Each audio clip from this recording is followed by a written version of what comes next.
오늘 영상은 우리 집 통신비를 지켜줄 골키퍼 인터넷 끝판왕과 함께합니다. 우리 축구협회의 이 홍명보 감독 선임 이슈, 그리고 정몽규 회장의 사선 연임 이슈 정말 커지고 있습니다. 오늘은 윤석열 대통령이 축구 국가대표팀 감독 선발 의혹을 명백히 밝혀야 한다라는 지시를 문체부 장관에게 했어요. 용산의 대통령실에서 유인촌 문화체육관광부 장관으로부터 대한축구협회 국가대표팀 선발 과정에 대한 감사 결과를 보고받았습니다. 이 감사 결과가 확정이 된 게 아니라 이제 중간 감사거든요. 10월 2일 문체부에 축구협회 중간 감사 결과가 나오죠. 그래서 이제 중간 감사 결과를 보고를 한 거예요. 문체부 장관으로서. 그랬더니 이제 윤석열 대통령이 축구협회에 이제 그 감사 결과를 읽어보고 관리감독 책임이 있는 문체부가 여러 의혹에 대한 진상을 명백히 밝히고 현장의 잘못된 관행을 바로잡을 수 있는 확실한 개선 방향을 마련을 해라. 그래서 국가대표팀은 대한민국 국민의 자부심이 되어야 되는데 축구 국가대표팀의 사령팀 감독 선발은 과정부터 공정하고 책임있게 진행되어야 한다. 유인촌 장관이 윤석열 대통령에게 보고한 그 감사 내용에 정몽규 회장이 홍명보 감독 전에 클린스만 감독 때도 개입을 했다 라는 내용이 포함이 되어 있대요. 클린스만 감독 선임 당시에도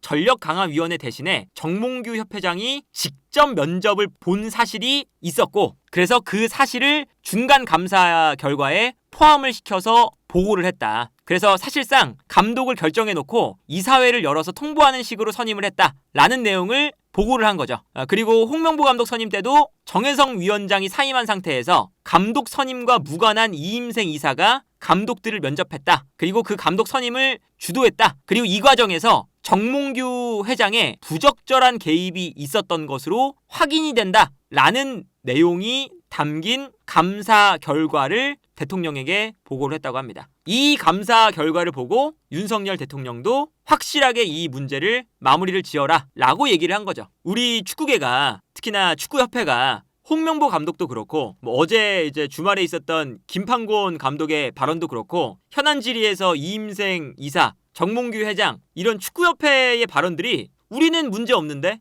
약간 이런 거잖아요. 오늘도 이제 홍명보 감독이 답답하고 억울하다. 나도 답답하다. 국회에서 여러 가지 이야기를 하고 싶었는데 결과적으로 하지 못했다. 개인적으로 억울한 부분이 있다. 나는 분명히 정당한 절차를 거쳤는데 왜 이게 문제가 되냐? 이런 얘기를 했죠. 김판곤 감독도 어떤 얘기를 했냐? 정치하시는 분들, 국회의원들, 유튜브 하시는 분들, 이런 분들이 월드컵 못 나가면 누가 책임질 거냐? 지금은 홍명보 감독을 지지할 때다. 대통령의 이제 지시가 떨어지면 우리가 국정감사 기간 동안 어쨌든 축구협회의 문제를 밝힐 거잖아요. 10월 7일부터 25일까지는 국정감사가 진행이 됩니다. 그래서 이미 10월 22일 대한체육회 국정감사 증인으로 정몽규 회장이 나가야 돼요. 그러니까 이거는 이제 축구협회 내에서 축구계의 이제 그 힘에서 좀 벗어난 일이 발생을 하기 시작을 하는 거잖아요. 보통 이제 국정감사 기간에 이슈가 되는 그런 이제 주제에 대해서 대통령이 이 문제를 제대로 해결을 해라 라고 지시를 하면 보통 이제 우리가 늘 많이 봐왔지만 국정감사 기간 동안 대통령이 지시한 그 이슈가 굉장히 화제가 되고 그 이슈를 해결하는 그 과정에서 매우 큰 힘을 받게 되고 어떻게든 그 문제가 해결이 될 때가 많습니다. 아주 큰 이제 힘이 들어가죠. 그러니까 그 축구협회가 유튜버들이 어떻고 정치인들이 월드컵 못 나가면 책임질 거야? 그 정도 수준으로 이제 할 게 아닌 것 같아요. 그래서 홍명보 감독이 나는 억울하다.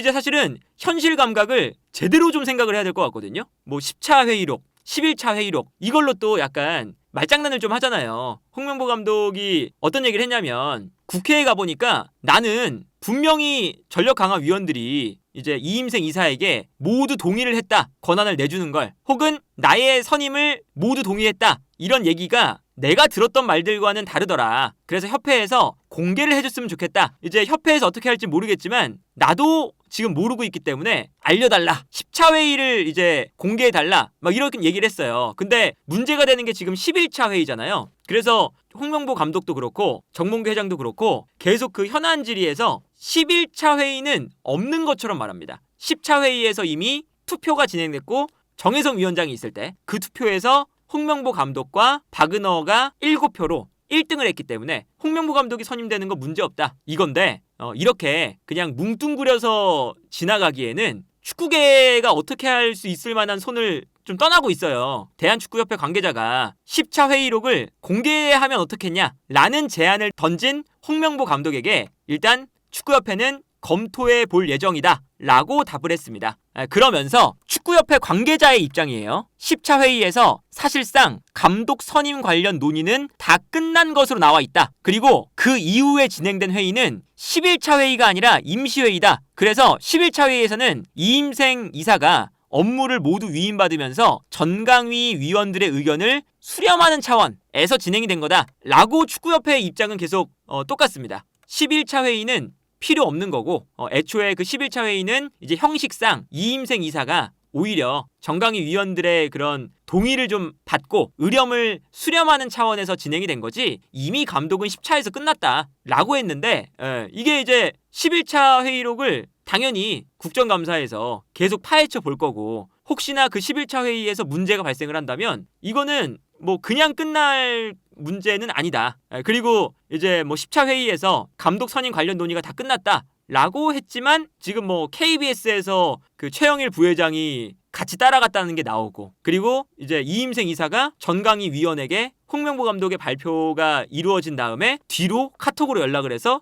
기자들에게 나에게 권한을 위임했다고 확인을 해달라, 말 좀 해달라, 이렇게 압력을 넣고 이런 것들이 밝혀지고 있잖아요. 그래서 그냥 이거 뭐 나는 몰랐어, 10차 회의에서 끝난 거 아니야? 이런 문제로 어물쩍 넘어갈 수 없습니다. 뭐 지난번에 그 축구협회 노조에서 발표한 그 성명문에도 나와 있어요. 이렇게까지 높은 강도의 감사를 당해본 적은 없다. 근데 이런 심각성을 왜 축구협회의 그 고위 관계자들이 공감을 못하냐. 이 정도로 이 수위 높은 아주 이제 엄격한 감사를 처음 받는데 이거를 왜 위기라고 생각을 못하냐 라는 성명문을 냈거든요. 그것처럼 그 우리 축구계는 전체적으로 바라보는 게 그렇게 위기감을 못 느껴요. 그리고 이제 이게 아무래도 홍명보 감독과 정몽규 회장의 그런 절차상의 문제, 이런 것도 보면서 보통 이제 국정감사에서 엄격한 감사가 들어가면 외부적인 것도 더 들여보잖아요, 보통. 어떻게든 이 홍명보 감독의 선임과 정몽규 회장의 축구협회를 이끌어갔던 그런 모습들, 이런 것들을 문제를 찾아야 되니까, 찾으려고 보는 문제들은 그냥 홍명보 감독 선임 여기서 끝나는 게 아니라 홍명보 감독이 전무 시절에 하나하나 다 살펴봐서 전체적인 것들, 전무 시절에 이 사람이 혹시나 문제가 조금이라도 있었나 없었냐, 정몽규 회장이 축구협회를 이끌면서 조금이라도 문제가 있었냐 없었냐, 그렇게 되는 거거든요. 대통령실에서도 얘기가 나온 게 이거잖아요. 현장의 잘못된 관행을 바로잡을 수 있는 확실한 개선 방향. 뭐 축구협회의 고위 관계자들이 현장에서는 이렇게 해, 현장에서의 일은 우리가 더 잘 알아, 맨날 이런 얘기 하잖아요. 홍명보 감독은 우리가 현장에서 보니까 외국인 감독보다 국내 감독이 더 선임되는 게 옳아, 이러면서 선임을 한 거잖아요. 근데 그 현장의 일이 대한민국 국가대표팀을 간판으로 내세우고 하는 일들이고, 그러면 그 현장의 일이 그 우리 사회에 관념에서 어긋나는 일이면 당연히 그거는 뭐 현장이고 뭐 나발이고 사실은 안 되는 거거든요. 그런데 본인들이 그 축구계라는 아주 조그만한 그 울타리에서 우리가 제일 잘 알지, 현장에선 이렇게 해요, 이런 식으로 우물안 개구리처럼 얘기를 하고 있으니까 이거는 그냥 축구협회가 위기감을 느끼지 않으면 한순간에 모든 이 조직이 와해될 수 있는 정말 위기에 서 있다. 정말 위기에 서 있고, 그리고 뭐 홍명보 감독도 지난번에 그 현안질에서 얘기를 했잖아요. 이제 국회의원이 홍명보 감독에게 혹여나 절차상의 문제가 있으면 사임할 생각 있냐 그랬더니 우리 월드컵 예선 앞두고 있어서 그거는 너무 과합니다, 뭐 이런 식으로 좀 얘기를 했잖아요. 우리 월드컵 앞두고 있는데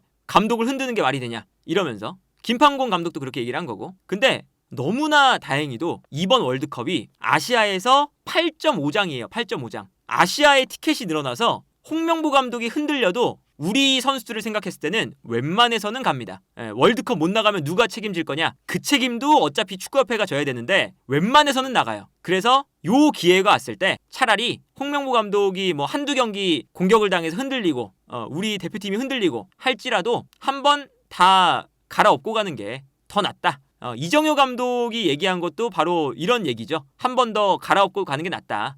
그리고 이제 뭐 이런 스노우볼이 사실은 오기까지 뭐 클린스만 감독 선임, 뭐 그전에 뭐 사실은 뭐 사면 사태도 있었지만 안 좋은 일들이 반복이 되고, 클린스만을 선임하니까 제대로 선임을 못하니까 아시안컵을 망치고, 아시안컵을 망치니까 임시 감독을 선임한다고 막 그러다가 황선홍 감독의 올림픽 대표팀도 결국 올림픽에 못 나갔고, 그러다가 홍명보 감독이 선임이 되고, 근데 홍명보 감독을 선임이 될 때 또 이제 뭐 여러 잡음이 나오면서 지금 이 사태까지 온 거니까 그 스노우볼이 계속 굴러서 온 거기 때문에 축구협회가, 그리고 홍명보 감독이 억울해할 필요 없다. 이제 본인들이 대처를 지금까지 이게 위기라고 생각을 안 하고 왔기 때문에 이 정도까지 위기로 왔다라는 것에 대해서 본인들이 이제 책임을 지면 된다. 우리는 선수들을 응원하면 되는 거고, 그리고 다만 홍명보 감독과 협회의 문제는 선수들이 어쩔 수 없이 영향을 받겠지만, 그래서 어쨌든 이제는 그 우리 축구협회가 거짓말로 이렇게 무마하려고 하고, 그리고 그동안 우리 축구협회가 이렇게 할 수 있었던 게 결국에는 스포츠라는 게 어쨌든 결과에 의해서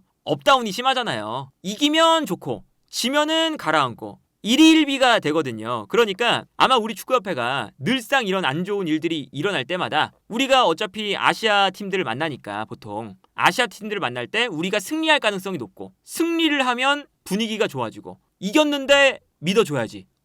홍명보도 잘하는 거 아니야? 클린스만도 잘하는 거 아니야? 이런 분위기로 바뀔 수 있구나 라는 걸 이미 축구협회가 수년간 학습이 되어 있기 때문에, 아마도 이번에도 이라크전, 요르단전, 그리고 뭐 그 다음에 있는 뭐 월드컵 예선전들, 그런 것들이 당연히 뭐 우리가 스쿼드가 워낙에 좋으니까 그런 분위기 반전을 아마 좀 생각하면서 좀 기다리면서 분위기 반전의 때를 좀 이제 노리고 있지 않았나, 위기라고 느끼지 않고 싶은데, 그 분위기 반전의 효과도 이제는 더 이상 통하지 않는 그런 시기까지 왔습니다.